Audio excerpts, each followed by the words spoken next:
Wait a minute. Wait a minute. All right. With you. So, we're totally with you. Okay. all right, wait. So hold up. Easy. Monday. 27.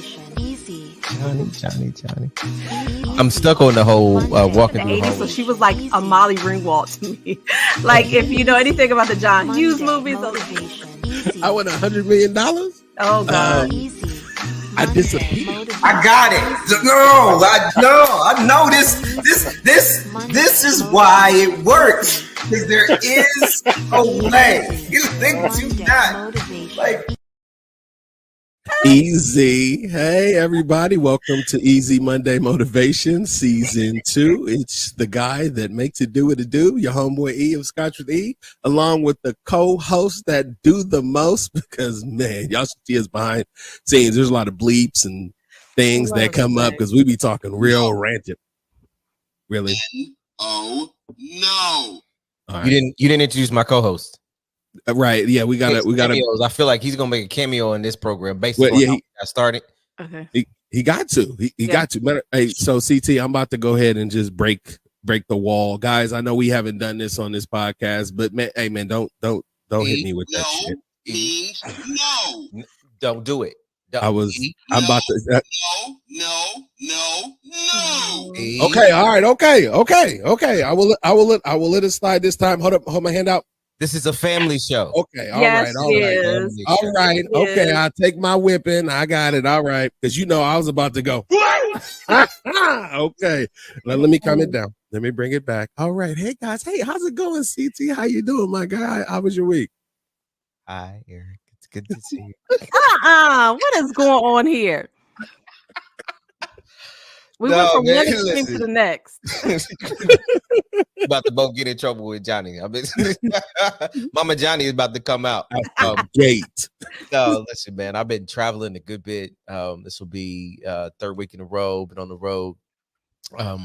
Flying can be stressful, but the things that I'm doing, or when I go to the place I'm supposed to go after the flying thing happens, has been really, really positive. So super pleased with some of the work that we've got doing, honing my skills, my craft. But boy, I tell you what, got stranded in Charlotte on one of them. I've had like 3 or 4 canceled flights. It's been a trip, but I've gotten where I've needed to go. I got first world problems, you know what I'm saying? So I'm solid, and I'm back where I need to be. So I'm in the Easy Monday Motivation room with my people. So I'm good. I'm good. All right, that's good to hear. Well, I'm glad that you're here and racking up those freaking flyer miles, because them free trips, boy, I'm telling you, ain't nothing better than getting that free trip when you done been going everywhere for everybody else, but you're like, hold up, I can go for me.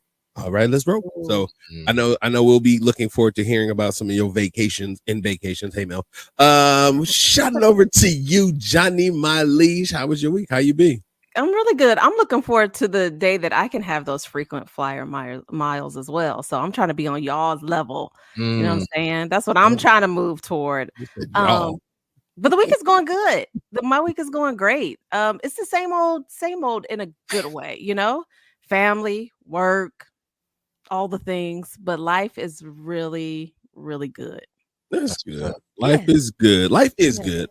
I will check in and let you guys know. I'm really good right now. I'm in a good space, professionally, personally. You guys have been really keeping me grounded. You have no idea how important it is for somebody who is an agent of chaos to show up in a space where he can get feedback and get corrected. Because I'm telling y'all, I was coming out the gate today. I was like, oh man, we breaking all the rules today. So thank you for bringing me back in, CT, because you know what I'm saying? I was about to have some third world problems. We got time. We got time. Just, Yeah. So I want to go ahead and call out that, it is March now. We have worked our way all the way through the love of February. So shout out to CT leading us through our Black History Month. Yeah.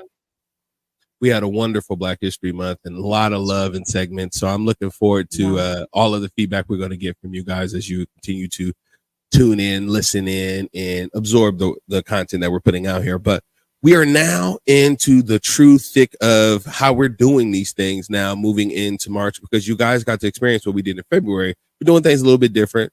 You know, we're going to be bringing y'all this content. We're going to be really thinking about our topics as well as how we engage with you. So, and we want to be a little bit edgy. So we're going to have some conversations that may not make people somewhat comfortable. And if you are uncomfortable, please bear with us, because change is about being uncomfortable. Yes, okay, it's right, because you know what I'm saying. Like, I guarantee that the cake that goes in the oven don't feel great as it's 350 degrees in that hot pan and those oils is burning out. But you know, when it comes out and it's nice and fluffy and covered in icing, and then you're eating it for a birthday or something, I bet you're really happy. That cake did not like that. But that change was. How are you gonna speak for the cake? Like, the cake might actually be really comfortable because it doesn't become cake until it's gone through that fire. Ooh. It was only a mix of ingredients. I see what you're saying. So it had to go through the fire so it could become, watch me now, what it is that now we get a chance to taste. So like, that's what I feel like our pod is becoming. Like, we mixed some ingredients in season 1. We tried to figure out what is we trying to push out. Yeah. How is we adding ingredients to it? Now we're going to put through the rest of this season, we're going to put it in the fire a little bit. That's what I hear you saying. So it can be edible. Okay. I like that approach. I like that viewpoint on it. Yeah. You know what? All right. You know, cake likes to be baked. All right. Just know from now on, CT says bake them cakes. Okay. So we go. There it is. They just got some heat on it. Got some heat on it. Look, we all my co-star just showed back up as No. Oh, y'all. Thank you, Mr. No. We always need you. Mr. No is always our best friend. He shows up whenever we need him. About to put him away because he keeps stealing the segment. So I know he needs to go in. That's his job. You know? I mean, if your name was Mr. No, what else would you do besides just jump in and be like, no. Like, that's what I'm doing. Multiple ways. So yeah, everything is good. Everything is good. I'm very happy. I did get to tend to the fish tank. Today was one of those days where after I clean it, you let it run through the cycle and it starts to like really clear up, because you know once you disturb the water, it's get a little cloudy. But I put a giant sunken ship in there. So I pulled out all the other stuff, put a giant sunken ship in there. I'm really happy because it's a beautiful look. And you know how you guys know how I am about my fish. So moving on, because I don't want anybody to ask any more questions about the fish, we are going to jump into today's. Did you feel that? Topic. You felt it. I felt it. You felt it, didn't you? Yeah, I know y'all did. Today we're going to move. Can I ask you a question though? Before I want to ask about the fish. I promise. I don't. The month of March, something else happens. There's a big day in the month of March that I want our listeners and to be prepared for the agent of chaos to hopefully come back to us after this date. What happens? I think it's middle of the month, something like that. I mean, March is my birthday month. That is a very true. Okay. Yes.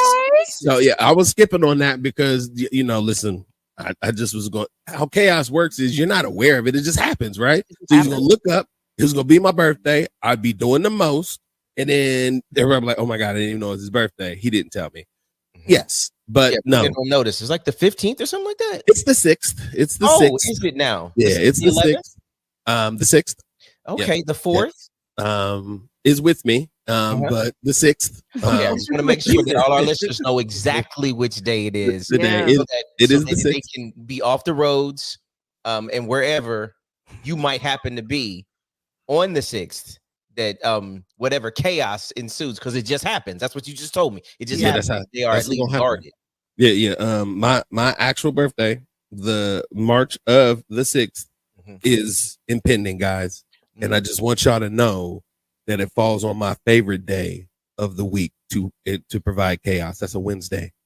Because if you give people chaos on Wednesday, that carries over into the next week. So just be prepared, okay? Just know, like, you know, this is. I love it. Yeah. Wednesdays are no longer Hump Day. Wednesdays are now Chaos Day. Now okay. AOC on a Wednesday. That's what I need to do. Okay, so but no. Thank you, CT, for calling that out. today we have a very special topic that I think we're going to really enjoy breaking into, because it kind of touches on a few things that I think that we all have experience with. And Johnny, I'm going to pass it over to you. Today is your opportunity to lead us in the conversation. And good. I want to just hear what's on your mind. We'll be doing today, Johnny. All right. So today's conversation is you win some, you lose some. You win some, you lose some.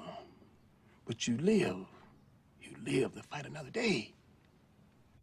Hey, you win some, you lose some. And so this got me into the mindset. And the reason why I chose this topic really is because of the month of March. Everyone knows March Madness, right? Yeah. But there's some other things that's happening in March too, in addition to E's birthday. Like we're just coming off of the hype of the Super Bowl in February. You got the Oscars happening. You got March Madness. You got opening day of MLB. Then we're headed into the NBA playoffs in April. Like it's just a season of competition, a season of winning or losing. So I thought, like, what better way, I should say, to kick off March than to have this conversation about what it means to win and lose and our experiences with that. And let me just tell our easy motivationers. So we share our ideas and thoughts. Sometimes when we have an idea about a conversation, everybody's like, cool, that's dope. We're going to run with it. Cool, whatever. And we don't always talk about what we're going to discuss. As soon as I presented this topic about winning or losing, and let's have a conversation about sports, I mean, it was mad text messages, y'all. I mean, it was pictures being sent. It was stats being quoted about how these two have performed in the past. And I mean, we took it there just in the conversation. And matter of fact, at some point I just tapped out because I said, I don't want to hear all of this right now. I want to wait to the conversation. But I was like, oh, this is going to be good. Because immediately the conversation just went there. Right. And I think it's interesting too, because you can meet complete strangers. And if you have on a team shirt or you bring up sports, I mean, it just brings us all together, right? So we're going to get into that in a minute here. I want to hear from y'all. But there's the first question I want to ask you. Just a fun question, since we're talking about winning and losing. So let's say you've just won the lottery, right? But you've not only won the lottery, you've won $300 million. Like you've won the mega millions and it's on and popping. Okay. You've already built your team. So you got a lawyer, you got an accountant, you made your investments, you took care of your children. You've done the things that you needed to do. And now you're left with some money and you like, I want to buy 3 things just for me. Just to get it out of my system because I need to spend some of this money. So E, what are the 3 things you're buying? E, I'm asking you first, and then CT, you get ready. I want to hear what you got to say too. Okay. All right. So if I had enough money to purchase the things that I would want left over, I would buy an island. Okay. I'm not going to change that. I'm buying an island. Okay. Because when I want to disappear, I'm going to disappear. Yes. That way I can create tourism and revenue for people visiting my private island and like make money off of it. Make money off your money. That's right. Because that's what I have to do. And then I'm going to buy probably a $50,000 to $100,000 bottle of scotch that would sit in a jeweled cabinet in this beautiful house that I would have on my island. Yes, that's right. Jeweled cabinet with my big old bottle of scotch. And then because I bought a private island and I have a beautiful house on it with my beautiful bottle of scotch, I would probably have a yacht that would match my hot island, because whenever I wanted to go to my island, you know what I'm saying? Yes, there'd be a plane and a tarmac, but nah, we pull up to my island. Yes, that's right. That's me. That's how we doing it. That's the way to do it. I love it. I can see you out there right now. Right now. I'm out here mixing and shaking and doing my thing. It's a lounge and music and it's a club and party, but I'm just sitting in my big old house, just looking after, watching all the lights, sipping my really expensive scotch, watching the lights on the yacht. Like, this is the life. Yes. Yes. I love it. I have a private militia and everything. Y'all just know. Why you go militia though? For real? because they wouldn't be an army. It wouldn't be an army. Got you. Yeah. All right. Technically, it wouldn't be an army. So we're on location. Easy Monday motivations on location. Yes, motivationers just know you will be inscripted. So. Live studio audience on the island. Oh, yeah, free trips to Ease Island. You know how you get the little service packets, but in the fine print, you will be expected to take up arms and defend the island. So I'm just saying. Do you have a name for your island, E?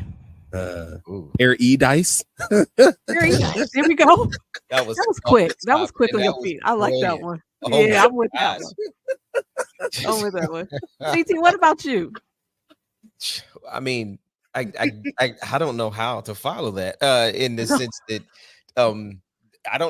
island for sure, because we did that island thing in Belize and that was epic. But in the spirit of choosing some additional things. So the first thing I would do, I've always had this vision to buy. There's a parcel of land on the east side of Columbus, Ohio, and right off of Bryce Road, where there used to be a movie theater and all kinds of stuff, and it's been sitting there for years. Yeah. And I'd always dreamed of buying that property and then putting on that property things that help solve for deserts, food deserts, closing deserts. And that's always something I've always wanted to do. So that would be, if I got all my ducks in a row and all my people are taken care of, Johnny, and now I got this money left over, I'm doing something that is going to create community and build economy, but in a way that the people who are helping to serve don't actually have to worry about collecting money. So if we have barbers and hairstylists that are in one of the places, they don't have to actually collect money from the people who come, because they're already being paid for through this fund, through this community investment thing that we put out there. So it's always been something that's been in like my heart. So that's the one philanthropic side of Christopher, because that would feed everything that is me. So the other thing that you just got to know, y'all got a chance to meet Miss Melanie way back. Now, even though everybody's taken care of, there's every pot that Miss Melanie would be requiring that we would invest in. And while it may not be an island, we would be on some beach somewhere, in some tropical place. With an everyday expectation that we would watch the sun rise and set just for us, where we can walk out to the beach, etc. So that's two. And then I would and oh, by the way, it would be on a place where there's a golf course. Oh, okay. I would make sure I could fund my golf thing all day, every day. If I wanted to, I would go do it. If I didn't want to, then I go do it. Right. So that would be the one thing I would do for me, with somebody in a cart who is following me around with a golf caddy. And if I lost the ball, they would pretend like I didn't lose that ball, and they would place a new ball wherever it is that I needed to hit. And then they would record the score in an accurate way based upon their interpretation of what it is that I did or did not do in that round. I'm just saying, if I got that kind of money, I can never lose. That's right. You win some, you lose some. But in this instance, I'm always winning. Always winning. DJ Khaled did say, all I do is win, no matter what. $300 million. Oh, yeah. And every time I step up in any building, my hands ain't got to go up, because I already got $300 in my pocket. So I'm keeping my hands in my pocket. So don't mind. Like, get your hand out of my pocket. Anyway, so that's what I would do. Yeah. I would do. I'm channeling my chaos, because I feel like I need to be able to meet chaos where chaos is in some of my answers today. So thank you, Johnny, for indulging mine. What about you though? What would you? So I got to add this real quick. I just say to CT, well, I mean, you can buy a house on my island and not have to pay for a whole island. I give you a whole section, and we can build a golf course that be called the Chocolate Drop. Yeah, I love you. And I know, I just appreciate you. Yeah, you don't want that type of chaos in your life. I don't need that kind of drama in my life. That's all right. I got a boat. I just pull up on your island whenever I need to. That's right. I just need the chaos to come to me so I can control it, for me to visit chaos and be able to leave it whenever I need to. I'm just saying. Just saying. Yeah. Johnny, what about you? What about you? Oh man, mine are really simple, to be honest. Like, well, first it has to be a big shopping trip with me, my sister, my daughters, and my mama. Well, my mom hates shopping, so we'll just probably buy her stuff and just let her, whatever she chooses to do. So it has to be a big shopping trip for sure. My sister loves fashion and clothes and all that, so we got to do that. And then property. So what that looks like, I'm not sure. Like, I went back and forth. Like, is it just buying, what is it called? Like a compound where all my family and everyone can just live when they need to. But is it good that we always live together in the same compound? Right? Not when you own it, because you be like, hey, I don't like what you're doing with my property. In your property. Yeah. I know some of my people, and maybe it's just a destination, a place that we all can come to, like a family reunion type of situation, and then go from there. And then let's see. I always wanted to have my own movie theater. So build a movie theater, and on the other side, we got some type of like bookstore / lounge or something like that, right? But definitely, I always wanted to own my own movie theater. So there we go. That would be dope. What's the last movie you saw? Oh, in the movies? Yeah. At the movies. Me and my daughter went to go see Renaissance. That was the last one we saw. Yeah. That was fun. I was so inspired. I'm like, she really is the queen. All right, so there we go. We got that all our system. We know how we want to spend money and all of that. But this is something I just got to say something to make CT. You made me feel bad that I didn't do anything philanthropic from my perspective. Though you didn't have to. You can add it now. Well, no, wait. It's too late. It's too late. You don't want to get to anyone else. I told you who would be showing up to the conversation today. That's right. Look up. Look. There it is. No. There we go. Okay. All right. You don't want to add nothing, E? You good? No, I thought about it. Like, I'm building an economy myself. It's just different. Yeah, there you go. It's a good way to look at it. And I thought it was interesting too when I was thinking about this question of mega millions and all of that. We already know, like, a huge portion of people that win the lottery within a few short years, they're bankrupt because they're spending. But some experts say that if you win an obscene amount of money, that as you're building like your A team, if you will, so you got your lawyer, your accountant, a therapist should be on that list too. Yes. Because a lot of people experience guilt. That's why they spend so much. They don't know how to manage this newfound wealth that they have. I thought that was really interesting. Does that surprise y'all at all that a therapist should be on that list? No, actually, I one of my close friends at the time won the Mega Millions. He won the 40 million, and they took a cash buyout of like 16. And I just saw what happened, and it was, I can clearly tell if he had 160, he'd probably be way worse. Yeah. It was pretty bad. Like, dude, you don't need a Lamborghini in Columbus, Ohio. Right. There's no reason why you would ever need a Lamborghini in Columbus, Ohio.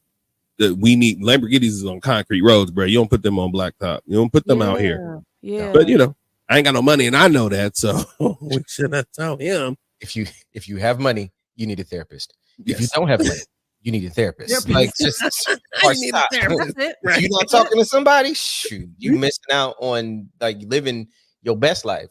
So when something good does happen, or something bad, or something not so good happens, you've got a place to put it. You've got somebody who is a safe place that can help you maneuver through what intellectually may be going on, or some of the traumas that existed in your life, like all of the stuff. Like, so Johnny, I love the idea that do you need one? Yeah, but you just need one. One. I know. I started last month. I started last month for the first time. I'm always telling everybody else they need to go see a therapist. I said, child, let me get one myself and work through some of this and figure out why I always have the need to tell somebody else what to do. But no, seriously, I agree with you 100%. Like, you just need it. So, okay. Yeah, I've had therapy since I've seen someone since 2012, 2011, 2012, pretty consistently. Because the nature of how you maneuver through the world and life and stuff happens, like, and some of the freedoms that you give yourself to have permission in only come by getting out of you what is in you. And if you don't have a safe place, if you will, to be able to put that And really good therapists are really great at asking the questions so that you find the discovery yourself rather than going in. I think some people have a misnomer where you go in and like they're going to tell you what to do. No, the good ones are like, okay, You so tell me. tell me more about that. Yeah. And people get frustrated with that. But the reality is the answers, watch this now, the answers are actually already inside of you. Yeah. Their job is to help it to pull it out of Bring you. it out. Yeah. Bring it out. I saw an interview recently with Kerry Washington, and she was talking about that too. And she's been going to therapy off and on for years. And someone said, "Man, you've been going for so long. Is it not working or what is it?" She says, "Oh no, that's not the goal. The goal is not to be finished, is because life isn't finished. It's a ongoing journey. So I need someone to help me navigate all of that." So I love that you brought that up, CT, for sure. That's good. All right. Now let's get into it. You win some, you lose some. I want to talk about sports. So y'all, I never played sports in high school or school, and it's one of my biggest I have 2 regrets in life. I'm one of those people that think it's okay to have regrets. It's just a time to reflect. I regret I didn't go to a HBCU, and I regret that I did not play sports because I feel like it teaches you so much about life. Right. And so I want to hear from y'all. E, I'm going to start with you. I know you played sports in school and you're a sports fan.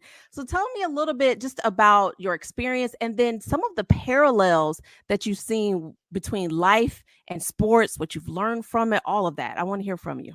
Okay. I grew up around sports. My father was athletic. And my mother and my family, they all kind of participated in some sports, one or another. I played soccer when I was younger. Okay. It was something that just kind of kept me busy. I also played tennis. And then I even played like the non-traditional sports. I was on the chess team. I did debate, different stuff that. Are we surprised? Are we surprised at all? No. No, this is that last one. Debate. Okay, I'm sorry. I didn't mean to interrupt. No, okay. Come on, that's you all day. All day. Yeah, I played basketball in middle school as well as soccer and stuff, and then ultimately in high school I played football. Till I graduated. Now I could have played afterwards, but something happened when I played sports. And to your question about parallels of sports and life, there's some major fundamental characteristics that you gain from playing sports. One of them is confidence. As you begin to play sports and become more aware of your position in said sport, you start to build confidence along with camaraderie.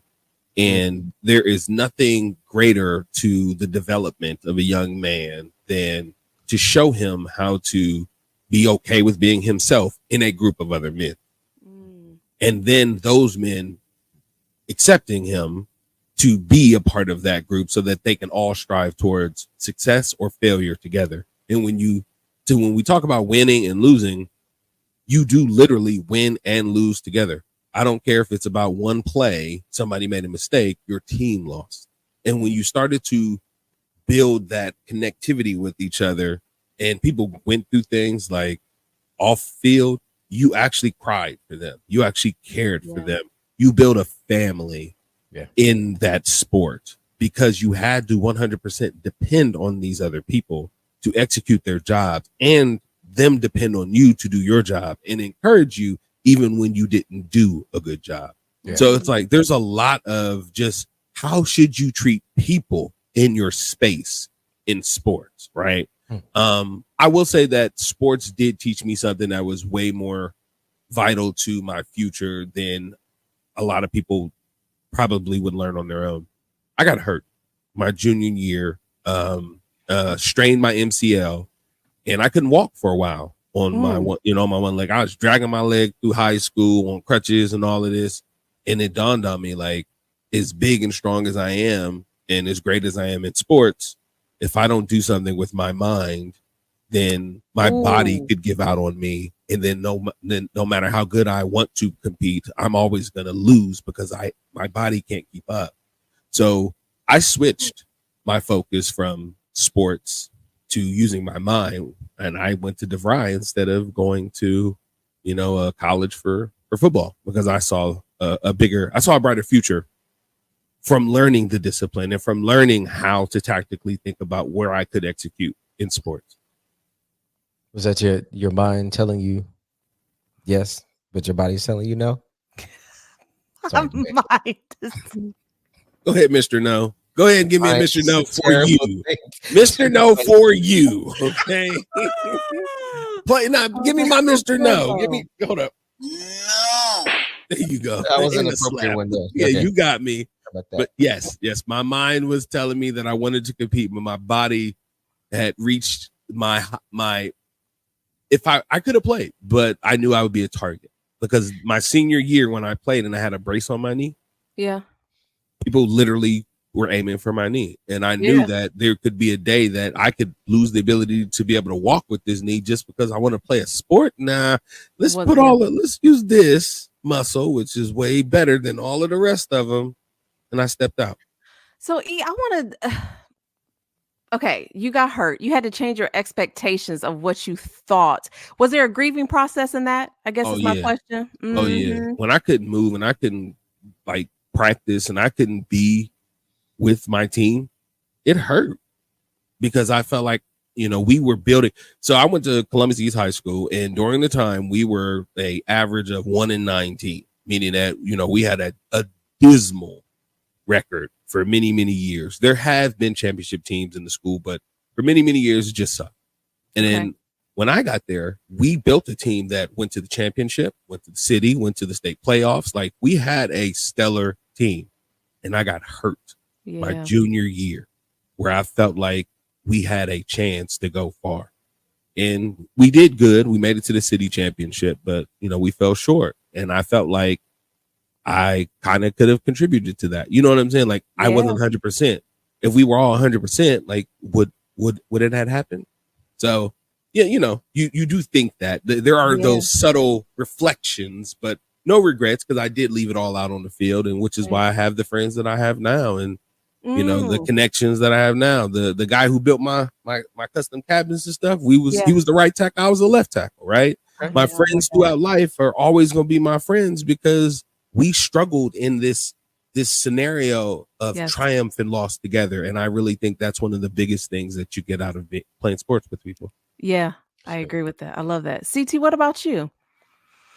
Man, I think this particular journey there are tons of parallels in people's stories. Oh, wait a minute. Can we pause just really, really quickly? Just real quick.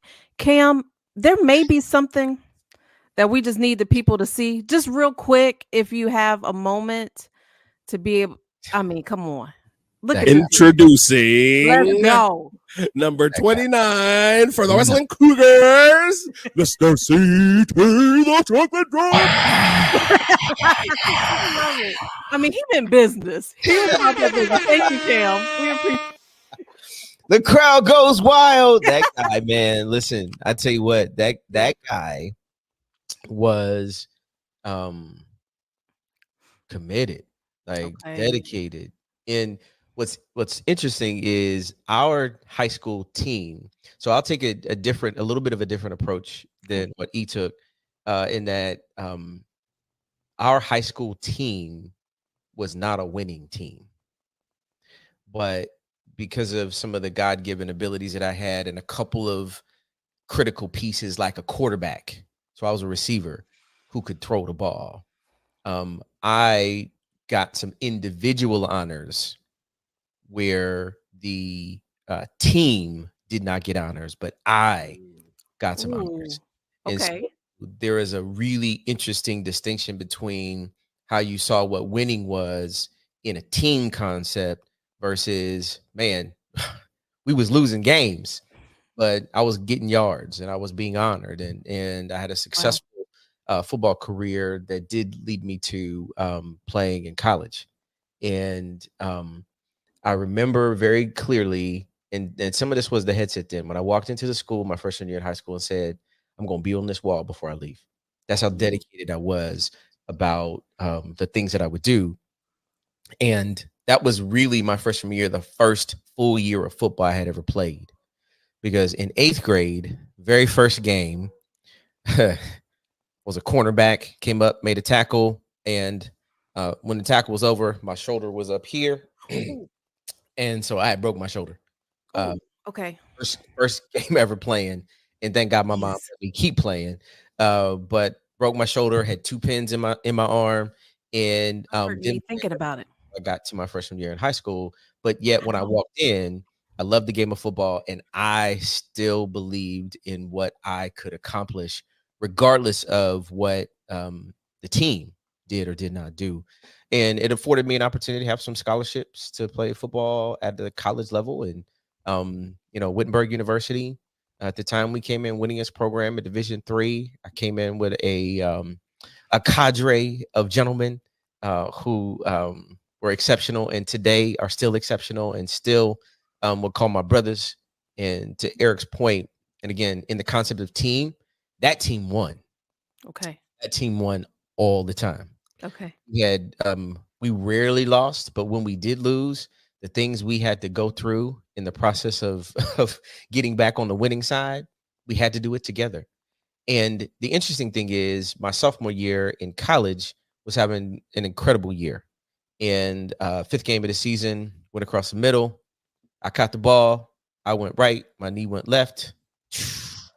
Not good on the knee. And was out for 4 games and still made honorable mention all conference that year.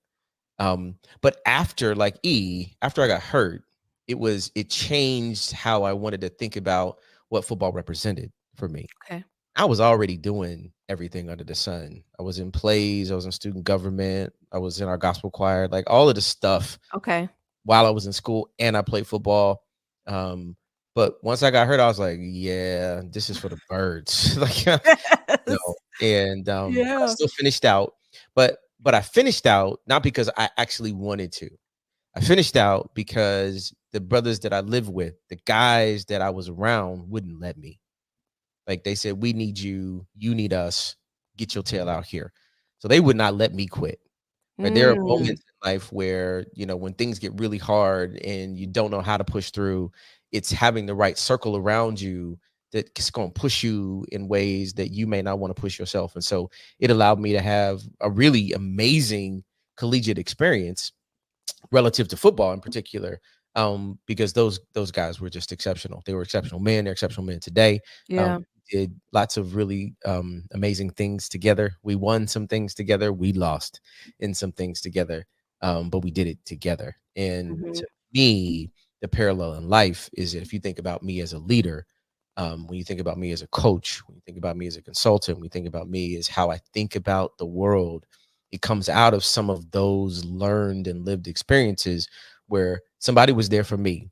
And so I almost feel, I don't want to call it an obligation, but a responsibility to be there for others. And so when y'all think about how I show up, some of that is fueled because when I was down, someone was there for me.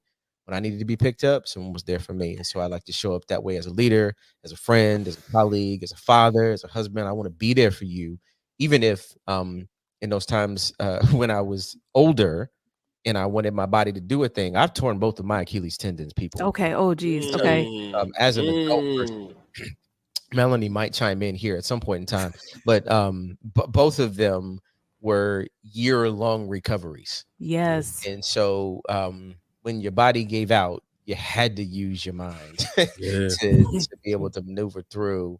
And I always use those seasons in the concept, Johnny, of win some, lose some. I won in those seasons, even though my body lost. I won because I had to learn about me. I had to sit down. I couldn't actually move and function and go fast. Like, I had to sit down, prop my foot up, take meds. Like, I was stationary. I was isolated.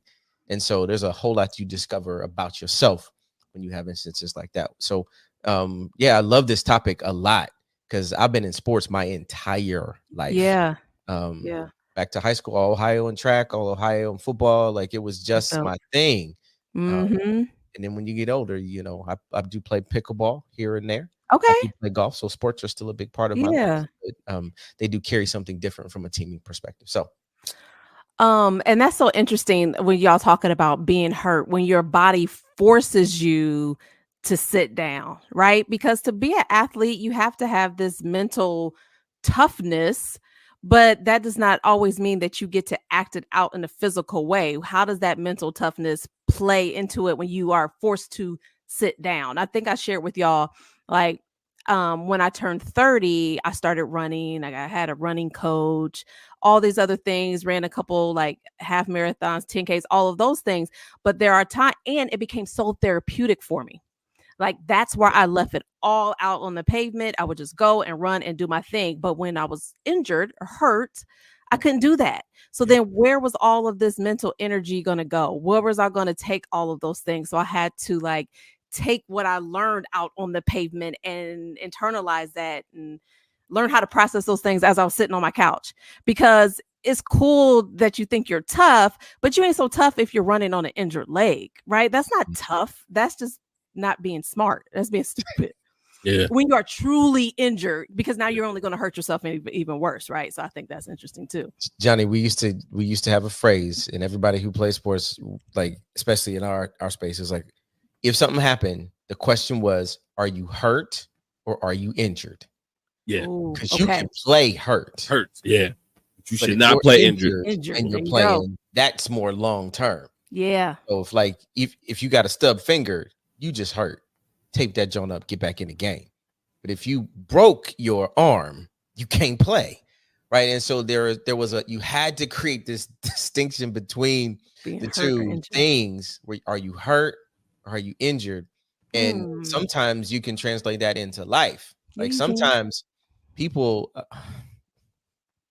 I'm trying to be good. I'm trying to be. Sometimes people will call their life hurt an injury. Yeah. When in truth, you just got disappointed. Get up, get back in the game. You just got offended. Get up, get back in the game. Like your life isn't over. This hasn't taken you out. This is just a moment that has caused you a pause for you to reflect on what the situation is. And if you can determine that whoever said it, they don't matter. Yeah. You just injured, baby. Get up and keep moving. And get back in the game. Because the thing about the team is that if you're hurt, and they need you, you have to get back in the game because they need you. Yep. If you're injured, then somebody who really understands and appreciates you as a part of a team, when they know you're injured, what they do is they pick up where you cannot. And sometimes people are stepping out because they're only hurt, and you putting all this other pressure on people who might be hurt too. And so now their hurt becomes an injury because somebody else didn't step in and make sure that the hurt person was playing hurt with the other hurt person. So then y'all got through the game together versus the hurt person was in there now playing for the other hurt person. And now that hurt person is injured. And now the person is like, oh, well, that's too bad. You should have stopped. You should have. Yes. I'm in my feelings now. Like, no, I love that. Here. Anyway, that's perfect. I love that so much because I can think of several experiences in my life where there had to be a distinction between that hurt and being injured. Like you hurt, okay. Now, I mean, what does that mean? You just can't take okay, that's good for you. Now you got to keep going because people are depending on you, right? Your family, your friends, whoever it is, your team at work, they're depending on you. So just because someone didn't like your idea or your little feelings were hurt, that's all good.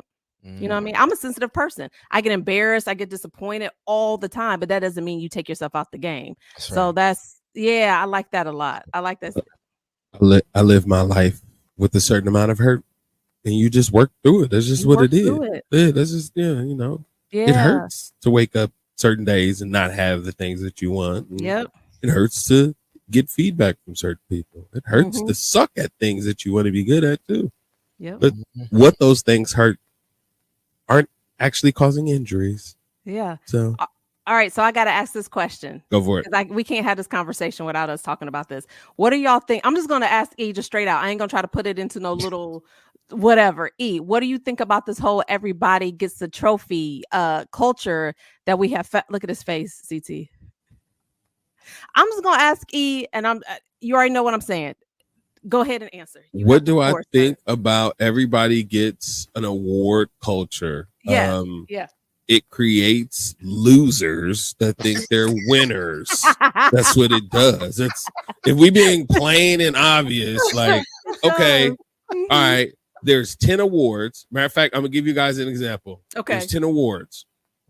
And of those 10 awards, everybody gets some color, right? Like some color.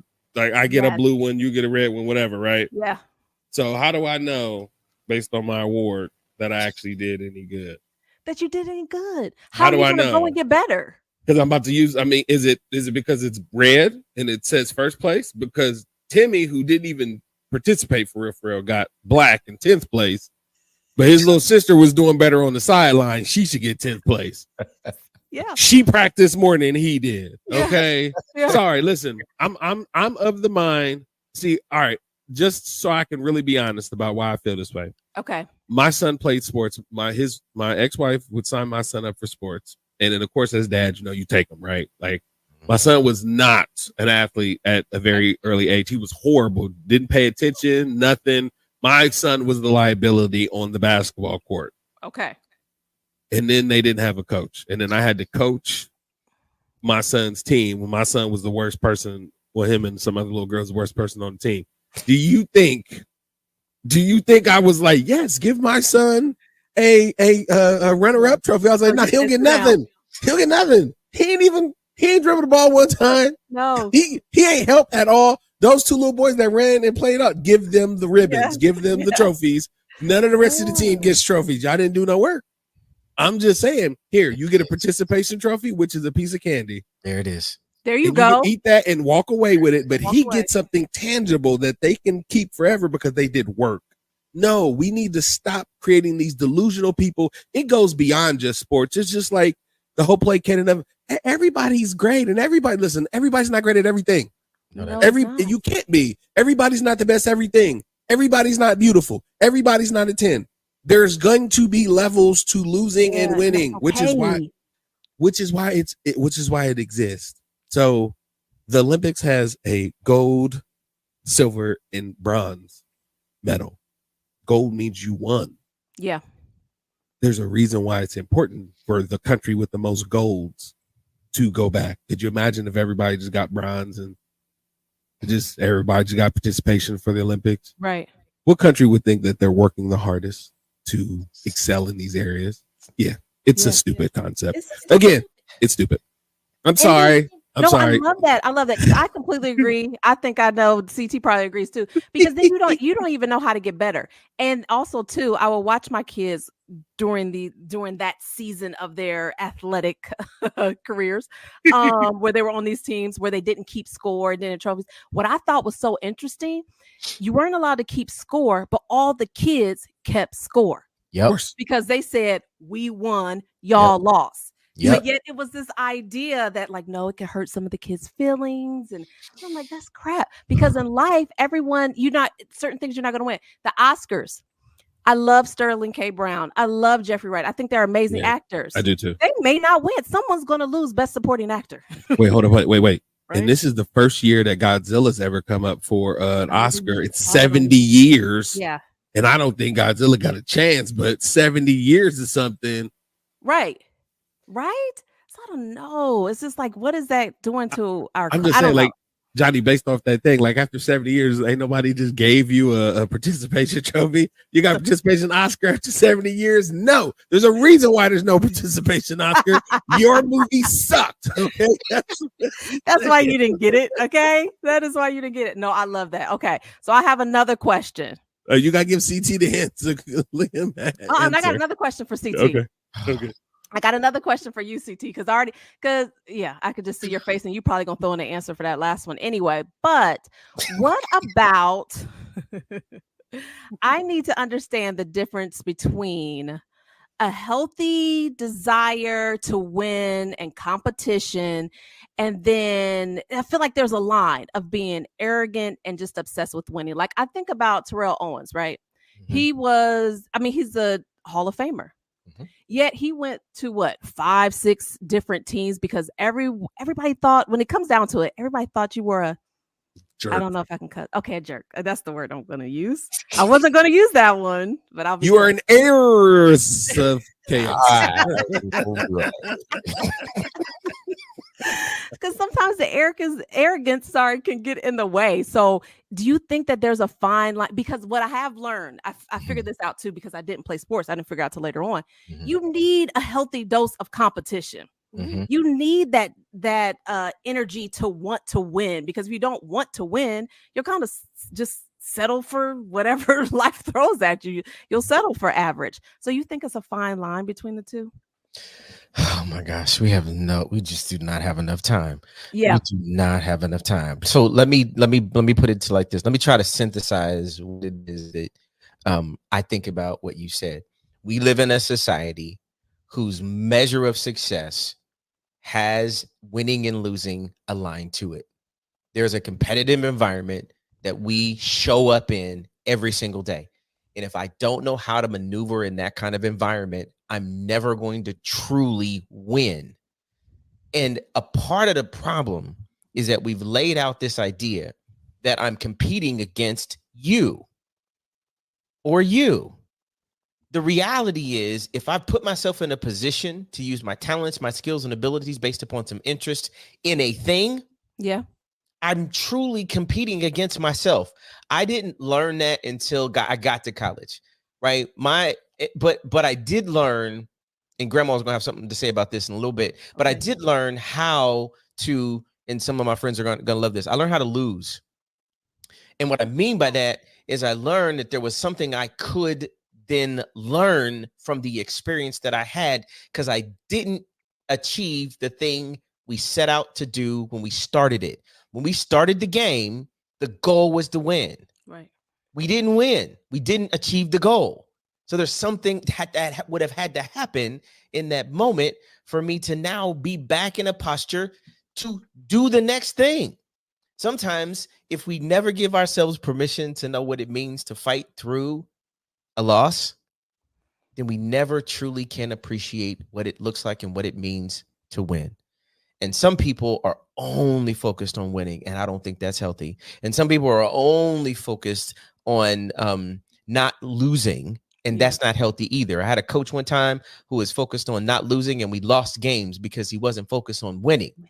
Right. So there's this balance that we've got to be able to create in this narrative. And so, Johnny, I really appreciate this kind of conversation, because it has you thinking about there is this balance that we're creating every single day. And at the end of the day, if I've put you in a competitive situation and you haven't learned how to understand what it is that you're doing, what you're bringing, how you take all of that stuff and bring it into a situation where, again, I love teams. In a team environment, everybody wins because you brought the best of you. Well, you can't learn that if you always just, I showed up and now I'm rewarded for showing up. As they say in church, the devil is a liar. My friend with me. There's no way in the world you can truly have a lived experience that makes you better every day if you don't have this ability to say, wait a minute, I'm glad I won, but there's something that I learned in my winning. I'm glad I lost. There's something I learned in my losing. And that's just my headset about it. It's not right. It's not wrong. It's just how I've learned to be able to grow in the things that I do, because I've experienced both winning and I've experienced both losing. And there's something that I have learned in all of it. Oh, I love that. I love that. And it comes back to that word balance. I love that you said that, because I was kind of talking to my husband a little bit before we started this conversation. And that what he brought up is like balance. It has to be a balance between the two. So I really appreciate that.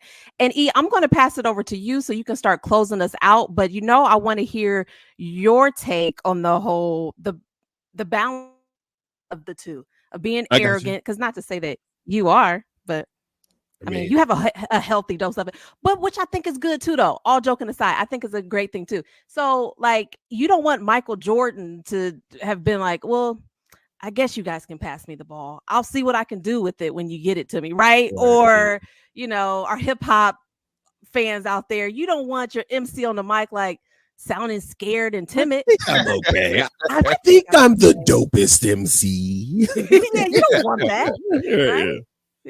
Yeah. No, I agree with CT. I definitely think that there is a healthy balance of competitiveness and sportsmanship, right? And I'm using sportsmanship in the sense of I am choosing to play with integrity for the sake of the sport and my desire to win, right? not just for winning for the sake of winning, because there are some people who only focus on winning and they cause their team to lose because they focus just on winning. I'll tell you a great show that gives you parallels of winning and losing, and it's just a great series to kind of like delve into some of the topics. Ted Lasso. Oh, yes. Ted Lasso so beats on these subjects Yes. repeatedly. Actually, I talked to my son about it in depth about it because he told me to watch it. And I had to be honest, like, that's a very sad show, but it does teach you about winning and losing in ways that you would never experience in any other place. So, ladies and gentlemen, if you haven't had a chance, check out Ted Lasso. Yeah, really good. Yeah. Yeah. So what I'm going to do is I'm going to go ahead and put us in our final space, and I'm going to go ahead and open up to my man CT so he can let us know what would Grandma do about this right now. CT, What Grandma got for us. what would Grandma might do? say in this instance, she might say, "Come here, baby," because I think that's the new way that we want to make sure that we are introducing Grandma segment. So let me keep it as succinct as I possibly can, because I think we've covered a good bit of this. But when you think about what Grandma would say, Grandma wants to talk about what it means to win and what it means to lose. And so, you said something really interesting, and I thought is important, because Grandma would say the same thing, is the W in win is the work. If you put the work in, then winning becomes less important. It becomes the work that you put in, because the I is the investment. The work you put in is the investment needed and necessary so that you get to the end, and that's the word never. You never, then the word lose. So if I put in the work, that's created the investment, so I never lose. What then does it mean to lose? When it comes to this conversation, losing, the L is about learning what it is that you did or did not do in that instance, so that the lessons that you learn help you level to another place. So when the leveling to another place, what it does, it creates opportunity for you to know that there's somewhere and some way that I need to grow. And when that opportunity shows up and I do it because I've leveled up, I am stronger. Literally, mentally stronger, depending on what I'm physically stronger, I'm emotionally stronger, I'm psychologically stronger. And when I'm stronger, I had to do it like this, show. When I'm stronger, every day is easy. Like every day is easier because I'm stronger, because the opportunities that are in front of me allow me to level up, because I learned that when it's time for me to win, winning is because the work was in, the investment was there, and I'm never going to lose when I do it that way. Thank you, Grandma. Thank you, Grandma. That was beautiful. So a little winning and losing. We're gonna break that down, and we're gonna come back to it and break that down in some detail. But you already know what it is. Whenever we have Grandma go and Grandma lay it out, you know, Johnny, I gotta come to you and say, Johnny, what you got? Still makes me laugh every single time. Okay, so we talked about winning and losing. I think this was a dope conversation, because that's what life brings. Life brings some wins, it brings some losses, and it's all about how we learn from each of those, just like CT said. But I would have to touch on, and we talked about it a tiny bit when E talked about being injured and his expectations having to change. Talk about grief just a tiny bit, because I'm no grief expert and we can have a whole conversation about this. But grief can come after any event that disrupts or challenges our sense of normalcy or our expectations that we have. And oftentimes we don't even realize that we are grieving, because a lot of times we just think grieving is, I've lost someone. But what about when you lose a job? What about when you lose a friendship or a relationship? You change teams at work and you're saying goodbye to folks that you used to work with all the time, even though they're right down the hallway, but it's a whole different type of dynamic that you are experiencing. And when we're grieving and maybe not realize that it's grief, it could show up in different forms. So maybe you're just showing up as like a little bit more irritated and short and annoyed with things. Maybe you're sad and you don't even know what it is. Maybe you're kind of like impatient and snapping back at people because you had this expectation of what was supposed to happen today and it didn't. You know, I'm always talking about the idea of self-awareness and how important it is. So I just encourage all of us to think about how grief can show up and what are our responses to that. Sometimes it's reckless behavior. You're out doing all kind of stuff and you don't even realize why. And it's really because you're grieving this idea or this thought or this person or whatever. I remember I had a friend who started a business, and him and his partner decided to let the business go. And he said, Johnny, I would be in a grocery store and randomly just bust out in tears because I was grieving all the work that we had put into this business that we created, that no longer existed, and my heart was broken.